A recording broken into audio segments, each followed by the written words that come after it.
నేటి ముఖ్యాంశాలు. వినుకొండ పట్టణం ఫస్ట్ వార్డ్ స్కూల్లోని బాలికలకు పాఠ్యపుస్తకాలు అందజేసిన యూనిఫామ్ కిట్ను పాఠ్యపుస్తకాలను అందజేసిన వినుకొండ శాసనసభ్యులు శ్రీ జీవి ఆంజనేయులు. సచివాలయం 4వ బ్లాక్లోని ఛాంబర్లో బాధ్యతలు స్వీకరించిన నారా లోకేష్ తన కుర్చీకి ఎలాంటి ఆరుబాటాలు వద్దని తన కుర్చీకి కట్టిన టవల్ను స్వయంగా తీసేసిన మంత్రి లోకేష్.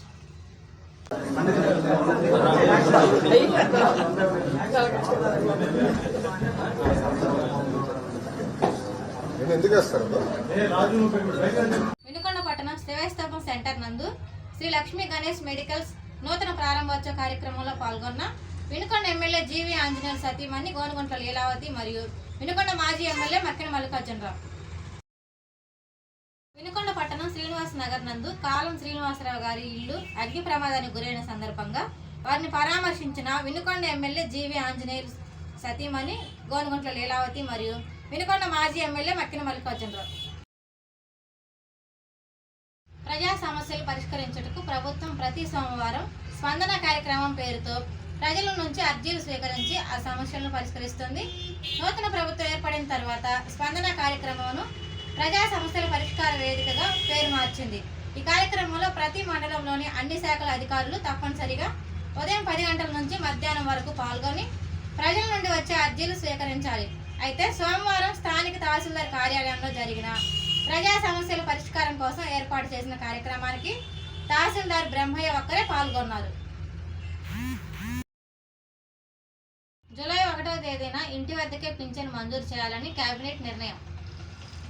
ఆంధ్రప్రదేశ్ ప్రభుత్వం పింఛన్దారులకు గుడ్ న్యూస్ చెప్పింది.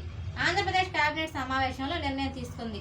జూలై 1వ తేదీ నుంచి పెంచిన పింఛన్ను అమలు చేయాలని మంత్రివర్గ సమావేశం నిర్వహించింది.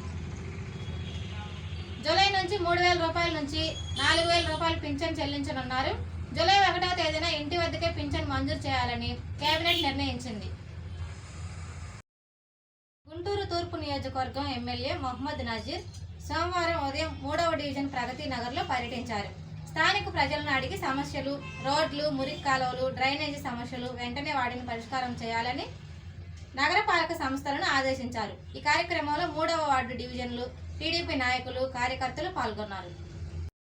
ఒకే బడిలో చదివిన చిన్ననాటి స్నేహితులు 10వ తరగతి కూడా కలిసిమెలిసి పూర్తి చేశారు. ఉన్నత విద్యను ఒకే చోట అభ్యసించారు.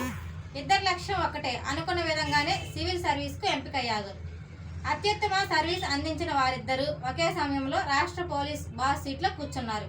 వాళ్ళిద్దరూ ఎవరో కాదు, ఐపీఎస్ అధికారులు ద్వారకా తిరుమలరావు, శ్రీనివాస్.